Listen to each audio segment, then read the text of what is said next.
بسم اللہ الرحمن الرحیم۔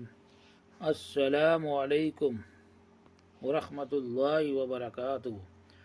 حضرت عائشہ صدیقہ رضی اللہ تعالی عنہا فرماتی ہیں کہ جب حضور اکرم صلی اللہ علیہ وسلم کے صحابہ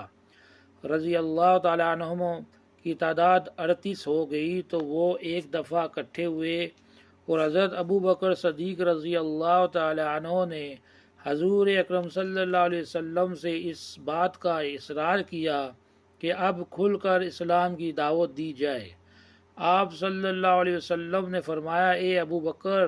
رضی اللہ تعالیٰ عنہ، ابھی ہم لوگ تھوڑے ہیں، لیکن حضرت ابو بکر صدیق رضی اللہ تعالیٰ عنہ اصرار کرتے رہے، جس پر حضور اکرم صلی اللہ علیہ وسلم نے کھلم کھلا دعوت دینے کی اجازت دے دی۔ چنانچہ مسلمان مسجد حرام کے مختلف حصوں میں بکھر گئے اور ہر آدمی اپنے قبیلہ میں جا کر بیٹھ گیا، اور حضرت ابو بکر صدیق رضی اللہ تعالی عنہ لوگوں میں بیان کرنے کے لیے کھڑے ہو گئے، اور حضور اکرم صلی اللہ علیہ وسلم بیٹھے ہوئے تھے۔ حضرت ابو بکر صدیق رضی اللہ تعالی عنہ اسلام میں سب سے پہلے بیان کرنے والے ہیں، جنہوں نے اللہ اور اس کے رسول صلی اللہ علیہ وسلم کی طرف کھلم کھلا کھڑے ہو کر دعوت دی۔ مشرکین مکہ نے جب ابو بکر رضی اللہ تعالی عنہ کو کھلم کھلا دعوت اسلام دیتے دیکھا تو ان کا خون کھول اٹھا، اور وہ حضرت ابو بکر صدیق رضی اللہ تعالی عنہ اور دیگر مسلمانوں پر ٹوٹ پڑے اور انہیں مارنا پیٹنا شروع کر دیا، اور حضرت ابو بکر صدیق رضی اللہ تعالی عنہ کو تو خوب مارا بھی گیا اور پاؤں تلے روندا بھی گیا۔ عتبہ بن ربیعہ فاسق حضرت ابو بکر صدیق رضی اللہ تعالی عنہ کے قریب آیا اور اپنے ناپاک جوتے آپ کے مبارک چہرے پر مارنے لگا، اور حضرت ابو بکر صدیق رضی اللہ تعالی عنہ کے پیٹ پر کودتا بھی تھا۔ زیادہ مار کھانے کی وجہ سے اتنا ورم آ گیا تھا کہ ان کا چہرہ اور ناک پہچاننا نہیں جا رہا تھا۔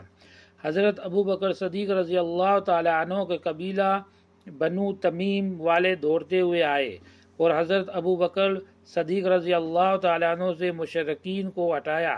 اور ان کو ایک کپڑے میں ڈال کر ان کے گھر لے گئے، اور انہیں حضرت ابو بکر صدیق رضی اللہ تعالی عنہ کے مر جانے میں کوئی شک نہیں تھا۔ پھر قبیلہ بنو تمیم نے مسجد حرام میں واپس آ کر کہا کہ اللہ کی قسم، اگر ابو بکر صدیق رضی اللہ تعالی عنہ مر گئے تو ہم ان کے بدلے میں عتبہ بن ربیعہ کو مار ڈالیں گے۔ پھر قبیلہ والے حضرت ابو بکر صدیق رضی اللہ تعالی عنہ کے پاس واپس آئے۔ حضرت ابو بکر صدیق رضی اللہ تعالی عنہ کے والد ابو قحافہ اور قبیلہ بنو تمیم والے ان سے بات کرنے کی کوشش کرتے رہے، لیکن وہ بے ہوش تھے۔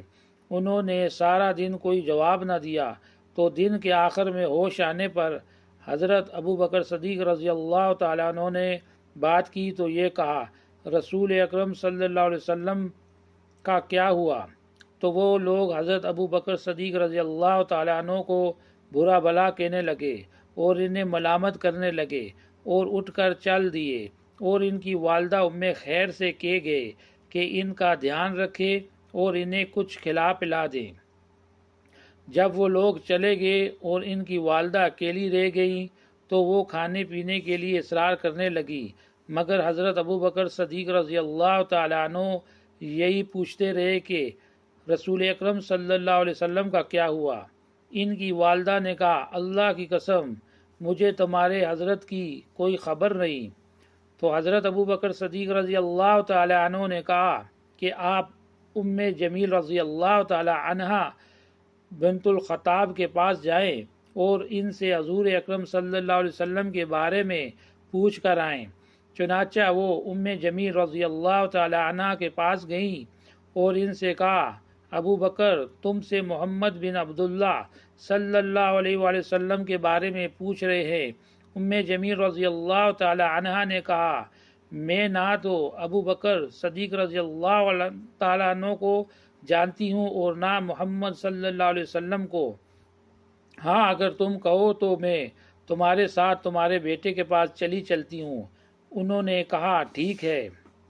چنانچہ حضرت جمیل رضی اللہ تعالی عنہا ان کے ساتھ ان کے گھر آئیں تو دیکھا کہ حضرت ابو بکر صدیق رضی اللہ تعالی عنہ زمین پر لیٹے ہوئے ہیں، ان میں بیٹھنے کی بھی سکت نہیں ہے اور سخت بیمار ہیں۔ حضرت جمیل رضی اللہ تعالی عنہ ان کے قریب جا کر زور زور سے رونے لگی اور انہوں نے کہا کہ اللہ کی قسم،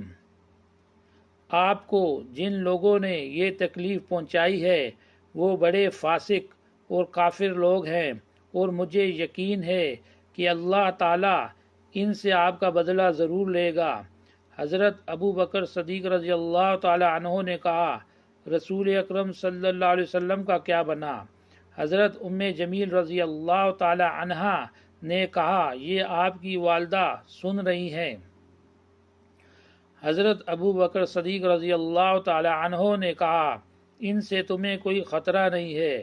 حضرت جمیل رضی اللہ تعالی عنہا نے کہا، حضور اکرم صلی اللہ علیہ وسلم ٹھیک ٹھاک ہیں۔ حضرت ابو بکر صدیق رضی اللہ تعالی عنہ نے پوچھا کہ حضور اکرم صلی اللہ علیہ وسلم کہاں ہیں؟ انہوں نے کہا کہ دار ارقم میں حضرت ارقم رضی اللہ تعالی عنہ کے گھر میں۔ تو حضرت ابو بکر صدیق رضی اللہ تعالی عنہ نے کہا، اللہ کی قسم، جب تک میں حضور اکرم صلی اللہ علیہ وسلم کی خدمت میں خود حاضر نہ ہو جاؤں، اس وقت تک نہ کچھ کھاؤں گا نہ پیوں گا۔ حضرت خیر رضی اللہ تعالی عنہ اور حضرت جمیل رضی اللہ تعالی عنہ دونوں ٹھہری رہیں، یہاں تک کہ کافی رات ہو گئی اور لوگوں کا چلنا پھرنا بند ہو گیا۔ پھر یہ دونوں حضرت ابو بکر صدیق رضی اللہ تعالی عنہ کو سہارا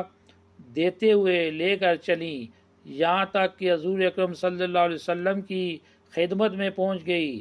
حضور اکرم صلی اللہ علیہ وسلم حضرت ابو بکر صدیق رضی اللہ تعالی عنہ کو دیکھ کر ان پر جھک گئے اور ان کا بوسہ لیا، اور سارے مسلمان بھی ان پر جھک گئے اور ان کی طرف متوجہ ہو گئے، اور ان کی یہ حالت دیکھ کر حضور اکرم صلی اللہ علیہ وسلم پر انتہائی رقت طاری ہو گئی۔ حضرت ابو بکر صدیق رضی اللہ تعالی عنہ نے کہا، یا رسول اللہ صلی اللہ علیہ وسلم، میرے ماں باپ آپ پر قربان ہو، مجھے اور تو کوئی تکلیف نہیں ہے، بس اس فاسق نے میرے چہرے کو بری تکلیف پہنچائی ہے، اور یہ میری والدہ ہیں جو اپنے بیٹے کے ساتھ اچھا سلوک کرتی ہیں، اور آپ بہت برکت والے ہیں۔ آپ میری والدہ کو اللہ کی طرف دعوت دیں اور ان کے لیے اللہ سے دعا کرے، شاید اللہ تعالیٰ ان کو آپ کے ذریعے آگ سے بچا لے۔ چنانچہ حضور اکرم صلی اللہ علیہ وسلم نے ان کے لیے دعا فرمائی اور ان کو اسلام کی دعوت دی، اور وہ مسلمان ہو گئیں، اور صحابہ کرام رضی اللہ تعالی عنہم حضور اکرم صلی اللہ علیہ وسلم کے ساتھ اس گھر میں ٹھہرے رہے، اور ان کی تعداد 39 تھی۔ جس دن حضرت ابو بکر صدیق رضی اللہ تعالی عنہ کو مارا گیا، اسی دن حضرت امیر حمزہ رضی اللہ تعالی عنہ مسلمان ہوئے تھے، اور حضور اکرم صلی اللہ علیہ وسلم نے حضرت عمر بن خطاب رضی اللہ تعالی عنہ اور ابو جال بن حشام کی ہدایت کے لیے دعا مانگی تھی، جو حضرت عمر فاروق رضی اللہ تعالی عنہ کے حق میں قبول ہوئی۔ آپ صلی اللہ علیہ وسلم نے بدھ کے دن دعا کی تھی، اور حضرت عمر رضی اللہ تعالی عنہ جمعرات کو مسلمان ہوئے تھے۔ ان کے مسلمان ہونے پر حضور اکرم صلی اللہ علیہ وسلم اور گھر میں موجود صحابہ کرام رضی اللہ تعالی عنہم نے اس زور سے اللہ اکبر کہا کہ جس کی آواز مکہ کے اوپر والے حصے میں بھی سنائی دی۔ حضرت ارقم رضی اللہ تعالی عنہ کے والد نابینا کافر تھے، وہ یہ کہتے ہوئے باہر آئے کہ اے اللہ، میرے بیٹے اور اپنے چھوٹے سے غلام ارقم کی مغفرت فرما، کیونکہ وہ کافر ہو گیا، یعنی انہوں نے اسلام کا نیا دین اختیار کر لیا ہے۔ حضرت عمر رضی اللہ تعالی عنہ نے کھڑے ہو کر کہا، یا رسول اللہ صلی اللہ علیہ وسلم، ہم اپنا دین کیوں چھپائیں جبکہ ہم حق پر ہیں، اور ان کافروں کا دین کھلم کھلا ظاہر ہو جبکہ وہ ناحق پر ہیں۔ آپ صلی اللہ علیہ وسلم نے فرمایا، اے عمر، ہم تھوڑے ہیں، ہمیں جو تکلیف اٹھانی پڑی ہے وہ تم نے دیکھ ہی لی ہے۔ حضرت عمر رضی اللہ تعالیٰ عنہ نے کہا، اس ذات کی قسم جس نے آپ کو حق دے کر بھیجا ہے، میں جتنی مجلسوں میں کفر کی حالت میں بیٹھا ہوں، میں ان تمام مجلسوں میں جا کر ایمان کو ظاہر کروں گا۔ چنانچہ وہ دارالارقم سے باہر نکلے اور بیت اللہ کا طواف کیا، پھر قریش کے پاس سے گزرے جو ان کا انتظار کر رہے تھے۔ ابو جہل بن ہشام نے دیکھتے ہی کہا، فلاں آدمی کہہ رہا تھا کہ تم بے دین ہو گئے ہو۔ حضرت عمر رضی اللہ تعالیٰ عنہ نے فرمایا، اشہد اللہ الہ الا اللہ وحدہ لا شریک لہ واشہد ان محمدا عبدہ ورسولہ۔ مشرکین یہ سن کر حضرت عمر رضی اللہ تعالیٰ عنہ کی طرف جھپٹے۔ حضرت عمر رضی اللہ تعالیٰ عنہ نے حملہ کر کے عتبہ کو نیچے گرا لیا اور اس پر گھٹنے ٹیک کر بیٹھ گئے اور اسے مارنے لگے اور اپنی انگلی اس کی دونوں آنکھوں میں ٹھونس دی۔ عتبہ چیخنے لگا، لوگ پڑے ہٹ گئے۔ پھر حضرت عمر رضی اللہ تعالیٰ عنہ کھڑے ہو گئے۔ جب بھی کوئی سورما آپ کے قریب آنے لگتا تو آپ قریب آنے والوں میں سب سے زیادہ باعزت آدمی کو پکڑ لیتے اور اس کی خوب پٹائی کرتے، یہاں تک کہ سب لوگ حضرت عمر رضی اللہ تعالی عنہ سے عاجز آ گئے، اور وہ جن مجلسوں میں بیٹھا کرتے تھے ان تمام مجلسوں میں جا کر انہوں نے ایمان کا اعلان کیا اور یوں کفار پر غالب آ کر حضور اکرم صلی اللہ علیہ وسلم کی خدمت میں واپس آئے اور عرض کیا کہ میرے ماں باپ آپ پر قربان ہو، اب آپ کے لیے کوئی خطرہ نہیں ہے۔ اللہ کی قسم، میں جتنی مجلسوں میں حالت کفر میں بیٹھا کرتا تھا، میں ان تمام مجلسوں میں جا کر بے خوف و خطرہ اپنے ایمان کا اعلان کر کے آیا ہوں۔ پھر حضور اکرم صلی اللہ علیہ وسلم باہر تشریف لائے اور آپ کے آگے آگے حضرت عمر فاروق رضی اللہ تعالی عنہ اور حضرت امیر حمزہ رضی اللہ تعالی عنہ تھے، یہاں تک کہ آپ نے بیت اللہ کا طواف کیا اور اطمینان سے ظہر کی نماز ادا فرمائی۔ پھر حضرت عمر رضی اللہ تعالی عنہ کے ہمراہ دارالارقم میں واپس تشریف لائے۔ اس کے بعد حضرت عمر رضی اللہ تعالی عنہ اکیلے واپس چلے گئے اور ان کے بعد حضور اکرم صلی اللہ علیہ وسلم بھی واپس تشریف لے گئے۔ حضرت عائشہ صدیقہ رضی اللہ تعالی عنہا فرماتی ہیں کہ جب سے میں نے ہوش سنبھالا اپنے والدین کو اسی دین اسلام پر پایا اور روزانہ حضور اکرم صلی اللہ علیہ وسلم صبح اور شام دونوں وقت ہمارے پاس تشریف لایا کرتے تھے۔ جب مسلمانوں پر بہت زیادہ ظلم ہونے لگا تو حضرت ابو بکر صدیق رضی اللہ تعالی عنہ سرزمین حبشہ کی طرف ہجرت کر کے ارادے سے چل پڑے۔ جب آپ برق الخماد پہنچے تو وہاں قبیلہ کارا کے سردار ابن دغنا سے ملاقات ہوئی۔ اس نے پوچھا، اے ابو بکر صدیق رضی اللہ تعالی عنہ، کہاں کا ارادہ ہے؟ حضرت ابو بکر صدیق رضی اللہ تعالی عنہ نے کہا، مجھے میری قوم نے نکال دیا ہے، اب میرا ارادہ ہے کہ میں زمین کی سیاحت کروں اور اپنے رب کی عبادت کروں۔ ابن دغنا نے کہا، تمہارے جیسے آدمی کو نہ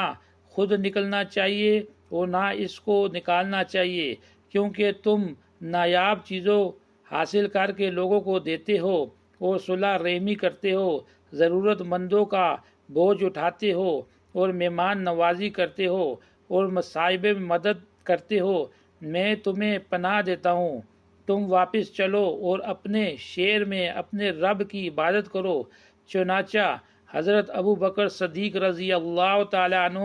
واپس آ گئے اور ابن دغنا بھی آپ کے ساتھ آیا، اور شام کے وقت ابن دغنا نے قریش کے سرداروں کے پاس چکر لگایا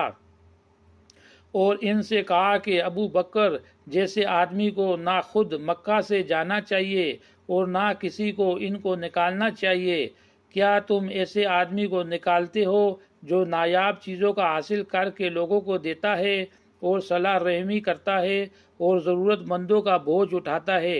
اور مہمان نوازی کرتا ہے اور مصائب میں مدد کرتا ہے۔ قریش ابن دغنا کے پناہ دینے کا انکار نہ کر سکے اور انہوں نے ابن دغنا سے کہا کہ ابو بکر رضی اللہ تعالی عنہ سے کہہ دو کہ وہ اپنے رب کی عبادت اپنے گھر میں کریں، وہاں ہی نماز پڑھیں اور وہاں جتنا چاہیں قرآن مجید پڑھیں اور اعلان عبادت کر کے اور بلند آواز سے قرآن پڑھ کر ہمیں تکلیف نہ پہنچائیں، کیونکہ ہمیں ڈر ہے کہ وہ ہماری عورتوں اور بچوں کو فتنے میں ڈال دیں گے۔ ابن دغنا نے یہ بات حضرت ابو بکر صدیق رضی اللہ تعالیٰ عنہ کو کہہ دی۔ کچھ عرصے تک تو حضرت ابو بکر صدیق رضی اللہ تعالیٰ عنہ ایسا ہی کرتے رہے کہ آپ اپنے گھر میں ہی اپنے رب کی عبادت کرتے اور اپنی نماز میں آواز اونچی نہ کرتے اور اپنے گھر کے علاوہ کہیں بھی اونچی آواز سے قرآن نہ پڑھتے۔ پھر حضرت ابو بکر صدیق رضی اللہ تعالیٰ عنہ کو خیال آیا تو انہوں نے اپنے گھر کے سین میں ایک مسجد بنا لی اور اس میں نماز پڑھنے لگے اور قرآن اونچی آواز سے پڑھنے لگے تو مشرکوں کی عورتوں اور بچے حضرت ابو بکر صدیق رضی اللہ تعالی عنہ پر ٹوٹ پڑے۔ وہ انہیں دیکھ دیکھ کر حیران ہوتے، کیونکہ حضرت ابو بکر صدیق رضی اللہ تعالی عنہ بہت زیادہ رونے والے آدمی تھے۔ جب وہ قرآن پڑھا کرتے تو انہیں اپنی آنکھوں پر قابو نہ رہتا اور بے اختیار رونے لگ جاتے، تو اس سے قریش کے مشرک سردار گھبرا گئے۔ انہوں نے ابن دغنا کے پاس آدمی بھیجا۔ چنانچہ ابن دغنا ان کے پاس آئے تو مشرکین قریش نے ان سے کہا، ہم نے ابو بکر صدیق رضی اللہ تعالی عنہ کو اس شرط پر تمہاری پناہ میں دیا تھا کہ وہ اپنے گھر میں اپنے رب کی عبادت کریں گے، لیکن انہوں نے اس شرط کی خلاف ورزی کی ہے اور اپنے گھر کے سین میں ایک مسجد بنائی ہے جس میں اعلان نماز پڑھتے ہیں اور قرآن اونچی آواز سے پڑھتے ہیں۔ ہمیں ڈر ہے کہ وہ ہماری عورتوں اور بچوں کو فتنے میں ڈال دیں گے، آپ ان کو ایسا کرنے سے روک دیں۔ اگر وہ اپنے گھر میں اپنے رب کی عبادت کرنا چاہے تو ٹھیک ہے، اور اگر وہ اعلان سب کے سامنے عبادت کرنے پر مصر ہوں تو آپ ان سے کہیں گے وہ آپ کی پناہ آپ کو واپس کر دے، کیونکہ ہم نہیں چاہتے کہ ہم آپ کے عہد کو توڑیں، اور یوں اعلان اونچی آواز سے قرآن پڑھنے کی ہم ابو بکر صدیق رضی اللہ تعالیٰ عنہ کو اجازت نہیں دے سکتے ہیں۔ حضرت عائشہ صدیقہ رضی اللہ تعالیٰ عنہ فرماتی ہیں کہ ابن دغنا حضرت ابو بکر صدیق رضی اللہ تعالیٰ عنہ کے پاس آئے اور ان سے کہا کہ جس شرط پر میں نے تم کو اپنی پناہ میں لیا تھا وہ شرط تمہیں معلوم ہے، یا تو آپ وہ شرط پوری کریں یا میری پناہ مجھے واپس کر دیں، کیونکہ میں یہ نہیں چاہتا کہ عرب کے لوگ یہ سنیں کہ میں نے جس آدمی کو پناہ دی تھی وہ پناہ توڑ دی گئی۔